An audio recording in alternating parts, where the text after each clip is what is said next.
कभी गौर किया है हमारी जिंदगी की कई खुशियां अब हमारी स्क्रीन टाइम पर अटक गई हैं। सुबह उठकर आईने में देखने से पहले हम अपने इंस्टाग्राम नोटिफिकेशन देखने लगते हैं। तस्वीर कितनी सुंदर आई ये उतना मायने नहीं रखता, बल्कि उस पर आए लाइक्स और कमेंट्स ज्यादा मायने रखने लगते हैं।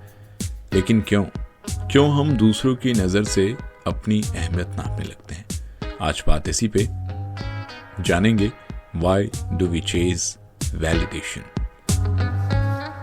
एक छोटी बच्ची जिसका नाम रीमा है, पढ़ाई में ठीक ठाक, खेलों में उतनी अच्छी नहीं, लेकिन जब वो ड्राइंग बनाती है और माँ कहती है वाह बहुत सुंदर बनाया है, उसका चेहरा खिल उठता है। यही वैलिडेशन का पहला बीज होता है। बचपन से ही हम दूसरों के अप्रूवल पर खुश होना सीख जाते हैं और धीरे धीरे बढ़ते बढ़ते हमारी पर्सनैलिटी का ये हिस्सा बन जाती हैं। साइकोलॉजी कहती है जब हमें वैलिडेशन मिलता है तो हमारे दिमाग में डोपामिन रिलीज होता है।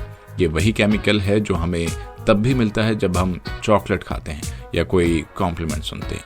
हर लाइक एक छोटी सी डोपामिन शॉट है, हर फॉलो एक माइक्रो सेलिब्रेशन है और यही हमारे दिमाग को बार बार उस प्लेटफॉर्म पर खींच लाता है। यानी असल में हम सोशल मीडिया का इस्तेमाल नहीं कर रहे, हम डोपामिन की आदत का शिकार हो चुके हैं।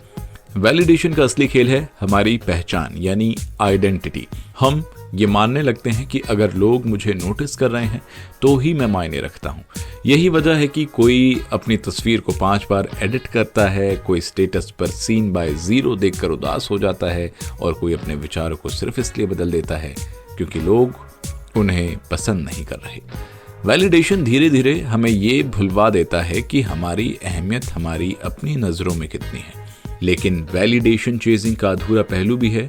लोग कंपैरिजन ट्रैप में फंस जाते हैं। उसके 10 के फॉलोअर्स हैं, मेरे सिर्फ 1 के। सेल्फ वर्थ लाइक्स और कमेंट्स से जुड़ा होता है और जब वैलिडेशन नहीं मिलता तो एंजाइटी, सैडनेस और फोमो बढ़ने लगता है। मेरी नज़र से ये सबसे बड़ा इमोशनल ट्रैप है जहां आप दूसरों के अप्लॉसेस पर जीते हैं और अपनी चुप्पी पर टूट जाते हैं। एक बार मैंने एक लड़के को देखा, दिन में वो एक अच्छा डिजाइनर था पर रात को उसके लिए दुनिया बस टिकटॉक व्यूज तक सिमट जाती थी। अगर व्यूज अच्छे आते तो वो दोस्तों के साथ खुशियां मनाता, अगर कम आते तो अकेले कमरे में उदास बैठा रहता। सोचो जरा, उसकी क्रिएटिविटी अब उसकी खुशी तय नहीं करती बल्कि दूसरों की थम्स अप्स तय करते हैं। वैलिडेशन जरूरी है, ये सच है, लेकिन उससे ज्यादा जरूरी है सेल्फ वैलिडेशन। कुछ छोटे कदम मदद कर सकते हैं, यानी खुद को रोज एफर्मेशंस दीजिए, मैं अच्छा हूं, मैं कैपेबल हूं। दूसरों के कहने का इंतजार मत कीजिए, अपनी अचीवमेंट्स को लिखिए, छोटी छोटी चीजें भी, ताकि आपको अपनी प्रोग्रेस दिखे।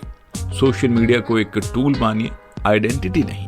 अपनी पहचान लाइक से मत जोड़िए। याद रखिए, एप्लॉजेस कभी स्थायी नहीं होते, लेकिन सेल्फ रिस्पेक्ट हमेशा आपके साथ रहती है।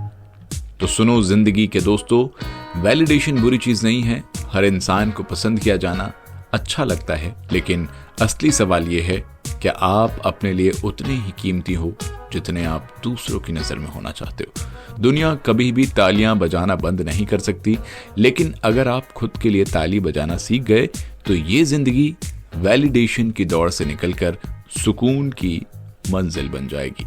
उम्मीद करता हूं आपको यह एपिसोड पसंद आया होगा। सुनो जिंदगी में आज के लिए बस इतना ही। मिलेंगे फिर अगले एपिसोड में किसी अगले नए टॉपिक के साथ। फिलहाल के लिए मुझे दीजिए इजाजत। सुनते रहिए सुनो जिंदगी।